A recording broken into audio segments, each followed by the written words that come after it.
29/6/2023 ওনার একটা অটো আছে, অটোটা আগুন লাগাই দিয়েছেন। এটার পরে সেম টু সেম ওই সালে মারুতি কার্ড আছে, এটা আগুন লাগাই দিয়েছেন। আর 18 তারিখ যেদিন পরশুদিন যে মরছে সেই দিন একটা মারুতি কার সাবল দিয়া আতুরা দিয়া মাইরে শেষ করছেন। ওই গাড়িটা এখন থানাতে আছে। তার জন্য আমরা রিকোয়েস্ট করতে চাই রুলিং গভর্নমেন্টের কাছে, সরকারের কাছে, যারা ধরা পড়ছে অতি সত্য শাস্তি ভোগ করা হোক। কেননা এটা সাধারণত কেস না, মার্ডার কেস। এগুলো জেলে দেওয়া দরকার, রিমান্ডে জাহাজে না আনলে ভালো। আর কিছু লোক আছে তাদেরকে গ্রেপ্তার করা হোক, ধরা মানে তাদেরকে ধরলেই ভালোই। যে পার্টি কালারে যদি সারে দেন তাহলে এটা প্রতিবাদ আমরা অবশ্যই করব। তাদের ব্যবসায়ী যারা ক্ষতিগ্রস্ত হয়েছে তাদের ক্ষতিপূরণ দেওয়ার কথা, কিন্তু আজ অবধি আজকে 2023 চলছে, 2023 সন চলছে, আজকে 21 তারিখ, কিন্তু আজ অবধি সেই ব্যবসায়ীদের ক্ষতিপূরণ পাওয়া যাচ্ছে না। এগুলিও নিয়ে আজকে আপনারা তুলে ধরবেন কেন আজকে তাদের সাহায্য করা হচ্ছে না। কারণ প্রশাসন আজকে টোটালি ফেলুর। আজকে প্রশাসন তরফে বলছে যে আমরা চেষ্টা করছি, কিন্তু টোটালি ফেলুর। আমরা দেখছি যে আজকে প্রশাসনের কাজকর্ম কোনো কিছুভাবেই জনগণের স্বার্থে কাজ করছে না, এবং সেখানে তারা আমাদের প্রশাসনগুলো আজকে আমাদের সাহায্য করছে না। এবং কিন্তু ত্রিপুরা মথা আজ অবধি শান্তি সম্প্রীতির মাধ্যমে কাজ করছে, মহারাজের আদর্শিত হয়ে সে শান্তি সম্প্রীতি বজায় রাখার জন্য কাজ করছে। কিন্তু আজকে আমাদের প্রশাসন আমাদের বিপক্ষে কাজ করছে। এবং বিগত দিনেও দেখেছি মৌন মিছিল করার জন্য যখন আমরা কোমরপুর হয়ে মহারাজে যাওয়ার পথে আমাদের প্রশাসন আটকে রাখা হয়েছে, বলেছে যে ল অ্যান্ড অর্ডার নেই, সেখানে সেখানে নির্বাচন কমিশনের একটা নিষেধাজ্ঞা আছে, যে কারণে আমরা এই কাজ আপনাদের এখানে যেতে দেওয়া হবে না। কিন্তু আজকে দেখুন, এই প্রেস মিটিংয়ের মাধ্যমে বলতে চাই, আজকে প্রশাসন কোন জায়গাতে দাঁড়িয়েছে। প্রশাসন আজকে টোটালি ফেলুর, কাজ করতে পারছে না। আজকে জনগণ শুধু নয়, আজকে যদি গণতন্ত্র ডেমোক্রেসিতে বসবাস করে, আজকে ডেমোক্রেসি আজকে লাঞ্ছিত, বঞ্চিত, এবং গণতন্ত্র আজকে ধ্বংসের পথে।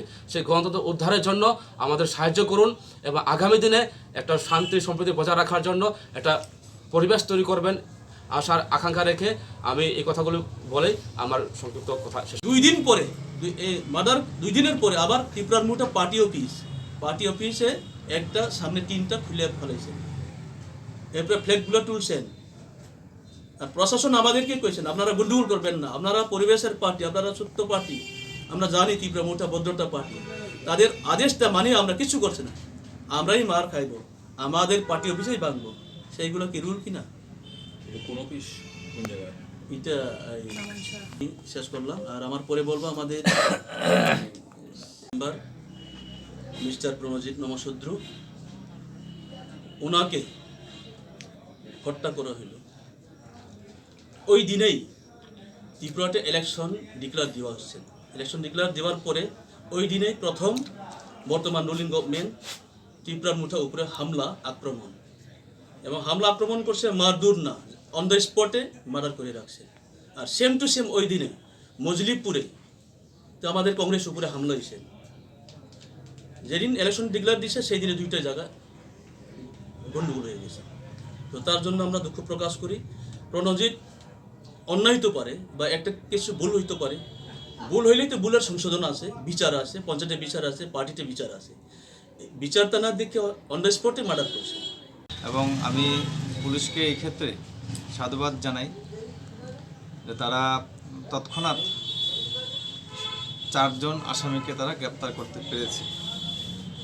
আমার বিশ্বাস বাকি যারা বাইরে রয়েছে, পুলিশ চেষ্টা চালিয়ে যাচ্ছে, এবং এই কমলপুর সাব ডিভিশনের যে এসডিপিও উনি চেষ্টা করছেন, ওনার অফিসাররা চেষ্টা করছেন এই খুনিদের ধরতে, এবং অচিরেই তারা ধরা পড়বে, এটা আমার বিশ্বাস রয়েছে এবং বিশ্বাস আমি রাখছি। কারণ আমি আশ্বস্ত এই কারণে যে খুব তৎপরতার সঙ্গে তারা 4 জনকে গ্রেপ্তার করেছে। এখন যেটা প্রশ্ন প্রশাসনের কাছে, আমার একটা প্রশ্ন, মৃত্যু কখনোই কেউ কামনা করে না, কারণ মৃত্যুর কাউকে মেরে কোনো কিছু সলিউশন হয় না। আমার বক্তব্য হচ্ছে মৃত্যুর যা হয়েছে, মৃত্যু হয়ে গেছে, কিন্তু তার পরিবারের অবস্থা খুব করুণ। 3টা বাচ্চা মেয়ে রেখে এই ভদ্রলোক প্রয়াত হন বা খুন হন। এখন প্রশাসনের কাছে আমার একটা দাবি থাকবে যে তার ফ্যামিলির জন্য কিছু একটা করা, এই ফ্যামিলিটা যেন বেঁচে থাকতে পারে, তার জন্য যেন প্রশাসন কিছু একটা করে। আমরা দেখেন মহারাজার নির্দেশে একদম শান্তিপূর্ণভাবে আমরা আমাদের কাজকর্ম পরিচালনা করছি। আপনাদের সবার জানা আছে, যারা এই সুরমা এবং কমলপুর নিবাসী তারা জানেন যে এই যে আমরা করেছি। এরপর আমরা আজ 21 তারিখ আমরা এক ডেপুটেশন দেবার জন্য আমরা এসডিএম সাহেবের কাছে আমরা গতকাল আমরা মেমোরেন্ডাম দিয়েছিলাম। আমাদেরকে এমনভাবেই বলেছে যে না, আপনারা কোনো মতেই এত লোকজন করে, এত বেশি লোকজন যদি হয়, গ্যাদারিং যদি হয়, এখানে একটা প্রবলেম হবে বলে ইলেকশন কমিশন থেকে বলা হয়েছে, প্রশাসন থেকে বলা হয়েছে। তার জন্য আমরা করতে পারিনি, তার জন্য আমরা খুবই দুঃখিত। সবাই ইচ্ছা ছিল আমরা আজকে এখানে মৌন মিছিলের মাধ্যমে আমরা এসডিএমে এসে আমরা ডেপুটেশন দেব, কিন্তু আমরা পারিনি, আমরা ব্যর্থ হয়েছি। আমাদের লোকও হেরেছে, আমরা সব দিকেই আমাদেরকে পিছিয়ে ফেলে রাখা হয়েছে। কোনো কিছুতেই আমাদেরকে মানে সাহায্য করছে না কোনো দিকেই। যেমন রুলিং গভর্নমেন্ট আছেন, তারপর প্রশাসন আছেন, সব দিক দিয়েই আমাদেরকে পিছিয়ে ফেলিয়ে রাখা হয়েছে। আমাদের লোক মারা গিয়েছে, আমরা কোনো ভায়োলেন্স এখন অবধি জিরো ভায়োলেন্সে আমরা কাজ করছি। সব আমাদের মহারাজের অর্ডার অনুযায়ী আমরা কাজ করছি। আমাদের মহারাজ বলছে আমাদেরকে তোমরা কোনো ভায়োলেন্স করবে না, আমি দেখব সব কিছু বলে। তারপর আমাদের দেশ গণতন্ত্র দেশ। কেউ কংগ্রেস করবেন, কেউ সিপিএম করবেন, কেউ টিপ্রামুঠা করবেন, কেউ আমরা বাঙালি করবেন। পার্টি চেঞ্জ করলে যে তুমি তাকে অ্যাকশন নেবেন, ওনাকে তুমি মারধর করবেন, সেটা নিয়ম না। সেটা আমরা প্রতিবাদ জানাই। সেই কাজটি অতি সত্ত্ব বন্ধ হোক। আর সেই দিনেই সেন্ট্রাল পুলিশ প্রচুর আসছেন। সেন্ট্রাল পুলিশ থাকার ক্ষেত্রে ইলেকশন দেওয়ার পরেই সঙ্গে সঙ্গে খুন সন্ত্রাস। আমরা আশা করি সেন্ট্রালের সেনাবাহিনী পাঠিয়েছে, এইবার ত্রিপুরা ঠান্ডা হইব, ত্রিপুরা সুস্থ শান্ত পলিটিক্যাল মিটিং মিছিল হইব। কিন্তু যেদিন সেন্ট্রাল পুলিশ আসছে, যেদিন ডিক্লার দিচ্ছে, সেই দিন থেকে স্কুলগুলো আরম্ভ। তে আর কিছুদিন পরে বা কী হইবে, সেটা আমাদের আবেদন। এই সামনে আরও দিন আছে, এইগুলো গন্ডগোলটা যাহাতে না হয়। আর আমি আরেকটা বলতে চাই, আমি দুঃখ প্রকাশ করি, প্রণজিৎ নমশূদ্র সাড়ে 8টা বা 8টার সময় ওনাকে মার্ডার করে এসে খুন করে এসেছেন। আমি এসডিপিও সাহেব, কমলপুর এসডিপিও সাহেবকে আমি ফোন করছি, ওনার সঙ্গে কথা কইছি। আমাকে কইছেন কুমার দা উনি গুরুত্বপূর্ণ হয়েছেন, মানে মারক্ত হয়েছেন, মরছেন। তো আমি আরেকটু পরে জিগেছেন, যাইতেছেন। পরে আমরা খবর পাইছি কমলপুর থেকে রেফার হয়েছে কুলাইয়ে। তো যখন আমরা কুলাই গেছেন, আমরা 5-6টা গাড়ি নিয়ে রাত্রেবেলা আমরা রওনা দিয়েছেন। সেখানে আমরা দেখছেন কুলাইয়ে তুষার প্রণজিৎ নমশূদ্র অলরেডি ডেড। তো এডিপি সাহেবকে আমি বলতে চাই, কেন আমাকে এই কথা বলেন? অন দ্য স্পট লাস্ট তুলছে উনি, তো তখনই বলে আমাকে উনি মরছে না, আমরা জিবিরে নিতেছে না। সেইগুলো কি একজন প্রশাসন হইয়া, একজন পুলিশ অফিসার হয়ে এগুলো কোয়াটা ঠিক কিনা আমি বলতে পারতাম না। ওদের রুলে আছে কিনা সেটা আমরা জানতে চাই। তো তার জন্য আমি আমার রিকোয়েস্ট থাকবো, এটা নিয়ে সরকার এবং প্রশাসন গুরুত্বপূর্ণ কাজ করার জন্য আমরা আদেশ দিছে না, আমরা তাদের সঙ্গে আমরা থাকবো, তাদেরকে আমরা হেল্প করবো, তারাও আমাদেরকে হেল্প করবো। এখানে আগত আমার সুরমা হাই লেভেল কমিটির চেয়ারপারসন আমার কুমার হালাম স্যার এবং টিসিএফ মেম্বার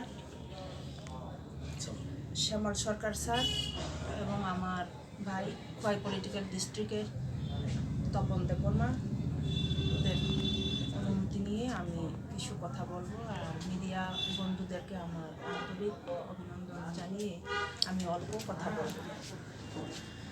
আমি বলতে চাই, গত 18 তারিখের যে ঘটনাটিকে উপলক্ষ করে 19 তারিখে আমরা ওকে প্রণজিৎ নমশূদ্রকে কোলাই হসপিটাল থেকে পোস্টমর্টম করার পর আমরা নিয়ে এসেছি গাড়িতে। সবাই আমাদের ত্রিপুরামঠার যারা সাপোর্টার ছিল তারাও ছিল আমাদের সাথে, অন্যান্য সিপিএম কংগ্রেসের সাপোর্টাররা সবাই মনের দুঃখের কারণে সবাই আমাদের সাথে একসাথে জড়িত হয়ে ওনার লাশকে আমরা সবার সুখ মিছিলের মধ্যে আমরা নিয়ে এসেছিলাম। এর মধ্যে অন্যান্য পলিটিক্যালের ক্ষেত্রে সবাইকে সারা যার যার এরিয়াতে মৌন মিছিল করে নেওয়া যায়, কিন্তু আমাদের প্রণজিৎ নমশূদ্রকে আমরা নিয়ে আসার কথা ছিল কমলপুর হইতে। আমরা কমলপুর দিয়ে মরাসরার দিক দিয়ে ঘুরে আমরা যাওয়ার কথা ছিল, কিন্তু আমাদেরকে এরার পারে আমাদেরকে আটক করা হয়েছে প্রশাসন। আমরা আসতে পারিনি, তার জন্য আমরা খুবই দুঃখিত। কারণ আমরা স্পট ডেথ যার হয়েছে ডেথকে নিয়ে আসার পর্যন্ত আমাদের ক্ষমতা নেই, আমাদেরকে কোনো কিছু প্রশাসন আমাদেরকে সাহায্য করেনি। ইলেকশন কমিশন থেকে আমাদের বাধা দেওয়া হয়েছে বলেছে, ডিএম থেকে আমাদের বাধা দেওয়া হয়েছে বলে আমাদেরকে আটক করা হয়েছে। সেদিন আমার মহিলাগণ অনেকেই আসার চেষ্টা করেছিল, তখন ব্যথাও পেয়েছে। আমাদের মহিলারা প্রায় 30-40 জনের মতন ব্যথা পেয়েছে। যাই হোক, এরপর আমরা লাশকে নিয়ে গিয়েছি বাড়িতে। নিয়ে যাবার পর সকলকে নমস্কার। আমাদের মাঝে উপস্থিত রয়েছেন সুরমা বিধানসভা কেন্দ্রের হাই লেভেল কমিটির চেয়ারম্যান মাহারাম মহোদয়, রয়েছেন আমাদের মহিলা সংগঠনের সেন্ট্রাল কমিটির অন্যতম নেত্রী মেরিদেব বর্মা এবং খোয়াই পলিটিক্যাল ডিস্ট্রিক্টের সেক্রেটারি তপন দেব বর্মা সহ আপনারা যারা সকলকে আমি আমার পক্ষ থেকে তীব্রমতার পক্ষ থেকে ধন্যবাদ জানাই। এই প্রথম আপনাদের এই কমলপুর প্রেস ক্লাবে আমার বসা এবং কিছু বলা, এই সুযোগ আপনারা দিয়েছেন, তার জন্য আমি আন্তরিকভাবে আপনাদের কাছে কৃতজ্ঞ। বিষয়টা হচ্ছে, আপনারা জানেন যে 18 তারিখে রাতের আধারে আমাদের সুরমা বিধানসভা কেন্দ্রের অন্যতম নেতা ত্রিপুরা মথার অন্তর্গত টিসিএফ ত্রিপুরা সিটিজেন ফেডারেশনের অন্যতম নেতা প্রণজিৎ নমশূদ্রকে নৃশংসভাবে খুন করা হয়েছে। এই খুনের সঙ্গে যারা জড়িত তাদের বিরুদ্ধে আমরা আমাদের পক্ষ থেকে, ওনার পরিবারের পক্ষ থেকে থানায় আজকে আমরা কমলপুর প্রেস ক্লাবে বাধ্য হয়েছে আসার জন্য একটা বিষয় নিয়ে। এই প্রেস ক্লাবে উপস্থিত আছে আমার সঙ্গে আমাদের TWF উমেন সংগঠনের সেন্ট্রাল কমিটি মেম্বার মেরিদেব বর্মা, এবং আমার ডান পাশে আছে আমাদের TCF সেন্ট্রাল কমিটি মেম্বার তথা সুরমা ইনচার্জ শ্যামল সরকার, এবং Khowai political district secretary Tapan Deb Barma, এবং আমার কার্যকর্তা মিডিয়া বন্ধুগণ, সবাইকে আমার আন্তরিক অভিনন্দন জানিয়ে আমি আপনাদের সামনে কথা বলা আমার বাধ্য হয়েছে। বিষয়টা হইল গত 18 তারিখ জানুয়ারি 2023 সন্ধ্যা 8:30 সময় আমাদের একজন আমাদের পার্টির তরফ হইতে শুভেচ্ছা। তো আজকে আমরা প্রেস মিটে জড়িত হয়েছি কারণ আমাদের ত্রিপুরা মথার ওয়ারিয়র্স এবং অন্যতম নেতৃত্ব প্রণজিৎ নমশূদ্র গত 18 তারিখ মারা গিয়েছে। তার পরিপ্রেক্ষিতে আজকে আমরা এই প্রেস ক্লাবে জড়িত হয়েছি, কারণ আমরা আগামী রবিবার 23 জানুয়ারি 2023 ইংরেজি আমরা 12 ঘন্টার বন্ধ ডাকছি আমাদের পার্টির তরফ হইতে, এবং এই বন্ধকে সংবাদ সকল অংশের নাগরিক আমাদের কমলপুর সাব ডিভিশনে নারী পুরুষ ধর্ম বর্ণ নির্বিশেষে সকল অংশের মানুষ যাতে আমাদের এই বন্ধকে সফল করেন, তার জন্য আজকে আমরা এই প্রেস ক্লাবে মিটিংয়ে জড়িত হয়েছি। কারণ এইভাবে যেভাবে নির্যাতন চলছে, এই নির্যাতনের বিরুদ্ধে জনগণ এগিয়ে আসতে হবে এবং সাহায্য করতে হবে, যাতে কমলপুরের সাব ডিভিশনের মধ্যে বিগত দিনের নাই শান্তির সমৃদ্ধি বজায় থাকে। শান্তির সমৃদ্ধি বজায় রাখার স্বার্থে 12 ঘন্টার বন্ধকে সফল করবেন, আজকে আমাদের পার্টির তরফ হইতে এটা ঘোষণা করা হলো। এবং যাতে যারা অপরাধী, শুনেছি 4 জনকে ধরা হয়েছে, কিন্তু বাকিরা এখনও অ্যারেস্ট করা হয়নি, তাদের অতি সত্ত্বর অ্যারেস্ট করতে হবে। যদি অ্যারেস্ট না করা হয় আমাদের পার্টির তরফ হইতে কোনো আন্দোলন আমরা জড়িত হব।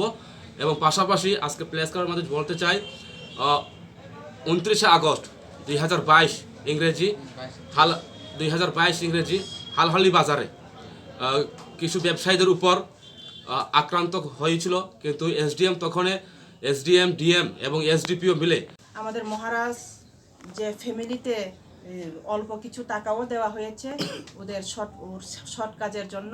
আর আমাদের তরফ হইতে TWF TEF সব সম্প্রদায়ের সব সংগঠনের লোক ওনার বাড়িতে এসে প্রত্যেকটা দিন ভিজিট করে যাচ্ছে। সেন্ট্রাল হইতে ওরা আসে ভিজিট করে যাচ্ছে। তাই আমরা দুঃখ প্রকাশ করতে চাই।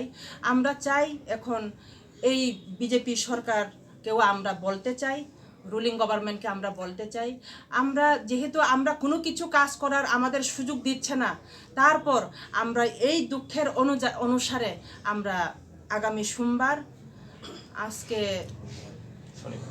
শনিবার, রবিবার, সোমবার, কত 23 তারিখ আমরা সারা ত্রিপুরা রাজ্য তো বলছি না, আমি শুধু আমার কমলপুর সাব ডিভিশন 2টা কনস্টিটিউয়েন্সি ধরে সুরমা বিধানসভা এবং কমলপুর 45 বিধানসভা, এই 2টা কনস্টিটিউয়েন্সিতে আমি বন্ধ জারি করব। বন্ধ 12 ঘন্টার জন্য বন্ধ রাখতে হবে। যদি এইটুকু যদি আমাদেরকে হেল্প না করে, তাহলে আমি আমার যুবকদেরকে, আমার যে যুবক শ্রেণীর বা মহিলা শ্রেণীর মহিলা সংগঠনের লোকদেরকে আমি বোঝাতে পারবো না। তাই সবার কাছে আমার অনুরোধ রইল, এই দিনটা আমার 12 ঘন্টা যাতে আমার বন্ধ, আমি বন্ধ করবই করব, যেভাবেই হোক, যে কোনো প্রকারেই হোক, আমরা এই বন্ধকে আমরা সফল করব 12 ঘন্টার জন্য। কিসের দাবিতে? আমাদের প্রণজিৎ নমঃশূদ্রর যে মারা যাওয়ার পর যে ওর অ্যারেস্ট করা হচ্ছে না, এখনও 4 জনকে অ্যারেস্ট করা হয়েছে, আরও বাকি আছে, ওদেরকে যাতে অ্যারেস্ট করে শাস্তি শাস্তি ঠিক মতো যাতে শাস্তি দিতে পারে, উপযুক্ত শাস্তি যাতে ওরা পায়, এর জন্য আমরা এই বন্ধ দাখিল করছি।